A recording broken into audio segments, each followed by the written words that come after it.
Hey everyone, welcome to Dalton Draws, a series where the title tells you exactly what the show is.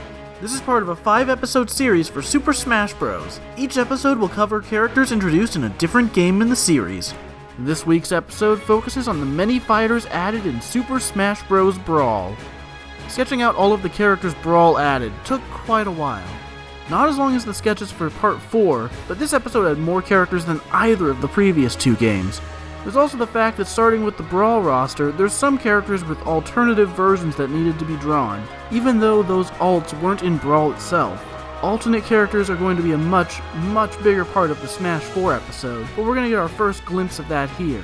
For Pokemon Trainer, I had to draw all 3 Pokemon, plus the male and female trainers. For Olimar, I also drew Alph. As a rule of thumb going forward, I will be drawing alts only if they change the name the announcer is using or if the character has a gender-swapped counterpart. I won't be drawing all 8 villagers, for instance, just 1 male and 1 female villager. Part of this is that the poster is crowded as is, and it just opens the door for more technicalities for alt characters. Like, the Links all have a Dark Link color variation, but I'm not going to draw those since it doesn't change the character name. Or another example, the different colored Yoshis are all different characters, but I'm not going to draw all 8 of them. But enough talk about technicalities, let's get into the full illustrations. I don't play Meta Knight often, but I do like him as a character. I've mentioned in previous episodes that I don't play the Kirby series, but after seeing him in Brawl, I got more interested about his origin. But out of all of the Brawl characters, he's probably the one I have the least to say about. Well, aside from maybe Lucas, both are characters I barely play from games I haven't played. I didn't like Pit in Brawl. He was loud, had a very spammy moveset, and I wasn't familiar with the Kid Icarus series. Then Kid Icarus Uprising came out, and now Pit is probably my favorite Nintendo character. They gave him such a fun, dweeby personality in that game, and it definitely helps that he's the star of my favorite video game ever. I went into Kid Icarus Uprising expecting to enjoy it just fine, thinking it'd be the length of, say, a Star Fox game. I wasn't expecting the massive, epic, hilarious adventure it turned out to be. I even had an easy time adapting to the game's controls thanks to working with Flipnote Studio on the DSi for years. Holding a 3DS like that was basically second nature to me. The story, characters, world, music, all of that just came together so perfectly, and that's saying nothing about the fantastic multiplayer mode. I still play Light vs. Dark with friends to this day. I hope someday Uprising can get an HD version on the Switch. One last note, Dark Pit will be in the Smash 4 episode, and I'm drawing echoes in the game they're introduced in. Zero Suit Samus is cool, though she kinda goes back to that same observation I made about Dr. Mario. It's bizarre having 2 characters who are literally the exact same person on the roster. Then again, there's 3 Links on the roster, so anything goes, I suppose. Regardless, she's a cool character and fun to play as. I remember being so surprised when I saw her in the Brawl announcement trailer. I knew Samus was a girl in a suit, but I don't play the Metroid games and didn't know Zero Suit Samus was even a thing. I thought this was something new they had made for Smash Bros. Because, again, I don't play those games, so I wouldn't have known. I'm glad they made her a separate character from regular Samus, though. I wasn't a fan of switching with the final Smash. Wario certainly made quite the entrance in that same trailer. I hadn't played WarioWare or Wario Land or any of the Wario spin-offs, so my only familiarity with him was from Mario Party and sports games. I don't think I'd ever seen his biker design from WarioWare, but it looked cool. Nowadays, I've played a bit more of WarioWare. I especially put a lot of time into WarioWare DIY on the DS, and that was so fun for someone like me who wanted to try making games. In the Smash series, he's pretty fun to use, though my favorite thing is just goofing around with the bike. Kept you waiting, huh? So I had next to no familiarity with Snake or Metal Gear when Brawl came out. I knew of the series, I knew it was a big deal, but I was mostly a Nintendo kid and I didn't have any interest in the series. Despite all that, Snake is one of my favorite characters to play in Smash. Setting up traps with his C4, his insane recovery height, his explosive moves and powerful attacks, he's just, pun intended, a blast to use. After he was cut from the roster in Smash 4, I never thought we'd see him again in this series. He was always an odd inclusion, and especially with what was going on with Konami and Kojima, Snake returning seemed like a pipe dream. And then we got the Everyone Is Here trailer, and there he was, finally back. I'm glad he's back. he'll probably be one of my mains again in Ultimate. Okay, so Ike was basically the one Fire Emblem character I was familiar with before his introduction to Smash, even though it was in a rather silly way. When I was a kid, my parents owned a video store, and I would often rent games from there to try. At one point, I saw Fire Emblem Path of Radiance and thought, wow, this looks cool, I have to try it. So I rented the game, took it home, and played it for maybe 5 minutes. I was so put off at the time by how it controlled. I was like, what? You don't control the fights directly? This is dumb. I thought maybe I was doing something wrong, but nope, that's just how Fire Emblem plays. And keep in mind, I was like 9 when I played this, so I wasn't exactly interested in strategy games at the time.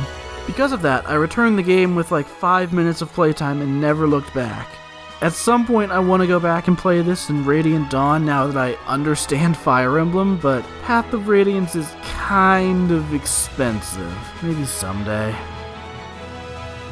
And now for the character, or characters, that took the longest to draw so far. Usually a 3-hour recording session is enough time to record 3 to 5 characters, depending on their complexity. Pokemon Trainer took 3 hours, because there are technically 5 different characters that need drawn. I drew both the male and female trainer, Squirtle, Ivysaur, and Charizard, and I had to draw them all to scale so that they would look right both individually and as a group. I drew the male trainer based on Red's personality from the post-Gen 1 games where he's not a playable character. From what I understand, the trainer in Smash Bros. Isn't supposed to actually be Red, rather a generic trainer who just looks like Red. But, whatever, if I'm drawing Red, I'm going to draw him as Red. I was so excited to see his female counterpart also make an appearance in Ultimate. She's always had one of my favorite designs in the series, but since Red is the canon trainer, she's had maybe a handful of appearances. Maybe that'll change with future games, especially with the inevitable popularity boost Smash Bros. Will provide. Squirtle has always been one of my favorites since Gen 1. I kinda wish Ash's Squirtle was an alt costume, the one with the shades. That would be cool, but oh well. Ivysaur is fine, but I rarely pick the grass starter in Pokemon. I'm sure I've picked Bulbasaur a few times, considering I've replayed Gen 1 and its remake countless times, but I prefer water types.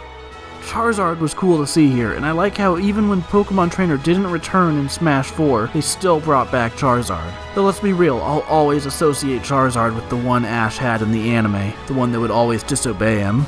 A bit of a shame that the return of Pokemon Trainer means Charizard loses its Mega Evolution from Smash 4, but still, I'd definitely rather have the trainer and all of the Pokemon return.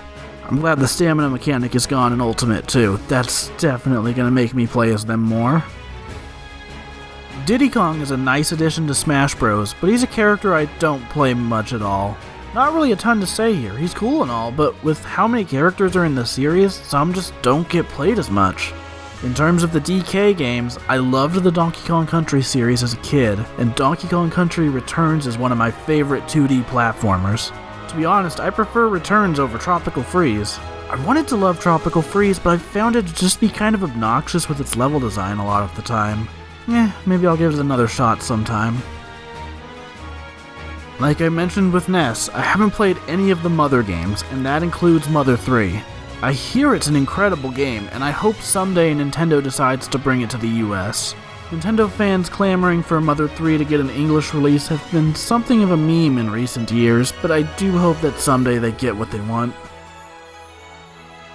Sonic's announcement for Brawl was one of the biggest pieces of gaming news I've ever seen. He's in his 3rd Smash game now, and I'm glad he stuck around, but I still remember that October morning, waking up, checking the Smash Bros. Dojo as always, and seeing that character approaching banner. I don't talk about the series very much, but I do enjoy a fair number of Sonic games. Not all of them, obviously, but the ones I do like I usually love. Sonic Mania, Sonic 3 and Knuckles, and Sonic Colors are some of my all-time favorite platformers. Sonic may miss the mark a lot, but sometimes he hits a bullseye. I love King Dedede, even without playing the Kirby games. He's just got such a fun design, and I loved how he's characterized in these games. I've never been good at drawing him though, which is weird because he's got such a simple design. I feel like I got it right this time though. I didn't watch much of the Kirby Right Back At Ya anime, mostly because I don't play the games, but I do remember his portrayal in that show pretty clearly. When Brawl came out, I wasn't very familiar with Pikmin. Similar to my story about Ike, I think I tried Pikmin 2 once from my family's video store and just wasn't a fan. Between Brawl and Smash 4, however, I got Pikmin 3 on the Wii U and absolutely loved it. This got me to go back and buy the Wii versions of Pikmin 1 and Pikmin 2. I still need to go back and finish playing those, but that involves hooking up the Wii U and, yeah. I do hope 3 gets a Switch port at some point, though. I always played it with the dual controller setup, but I think they could work out a way for it to play without that. If nothing else, I really want Pikmin 4 to be sooner rather than later. Between Olimar and Alph, I tried to represent every type of Pikmin that appears in Smash Bros. Though speaking of Alph, I'm surprised they didn't make him an echo of Olimar. You could keep them mostly the same, but give Alph rock Pikmin. It's also kind of a shame that Alph is the only captain from Pikmin 3 represented, when he's the least interesting of the trio. You know, having Brittany as an alt would have been cool. If I'm being honest, I've never been too fond of Lucario. He's fine, and I think his whole aura thing is interesting, but he's just not one of my favorite Pokemon. I do think it's a little amusing that he has the same voice actor as Goku, though. That's the closest we'll get to Goku in Smash. Part of my lukewarm thoughts on him might just be from the fact that I'm not a fan of the Gen 4 Pokemon games. Maybe I'd like them more if I played Platinum version instead of Diamond. I love R.O.B being included in Smash Bros, even if I'm not very good with it. It's fun to use, but it's one of those characters where I have a friend that's way better with the character than me, so I tend not to play as it. I didn't grow up with the NES, so my introduction to R.O.B was actually in Mario Kart DS. Seeing it return in Brawl was cool, and I love how they were worked into the Subspace Emissary. For this video, I'm going with the NES-colored R.O.B. In the Japanese versions of the Smash Bros. Series, R.O.B.'s default color is the Famicom one, but I'm going off the Western design. Toon Link was one of the most surprising inclusions in Brawl.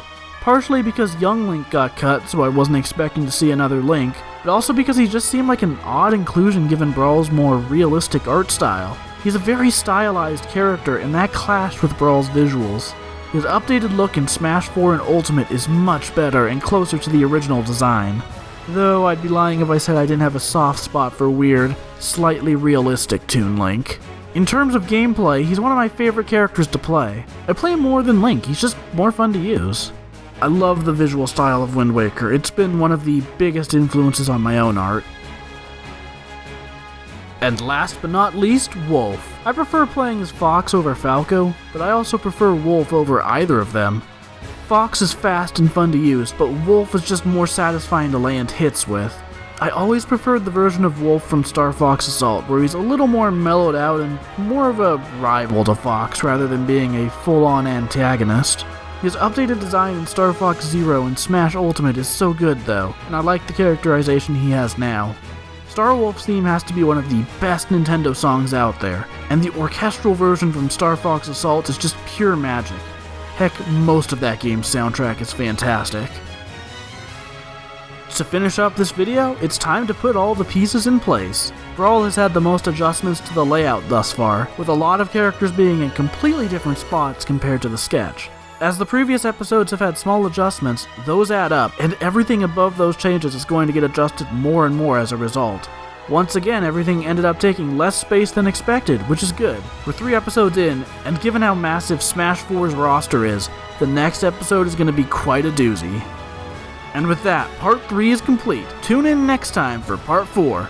There'll be a bit of a longer gap between Parts 3 and 4 due to how many characters are in the next episode. It's gonna take a while to draw them all. If you want to see the characters as they're drawn, follow me on Twitter. And if you want to support the content I create and help me to continue with it, you can support this channel on Patreon. All content on there is available for anyone pledging even $1 a month. Thanks for watching!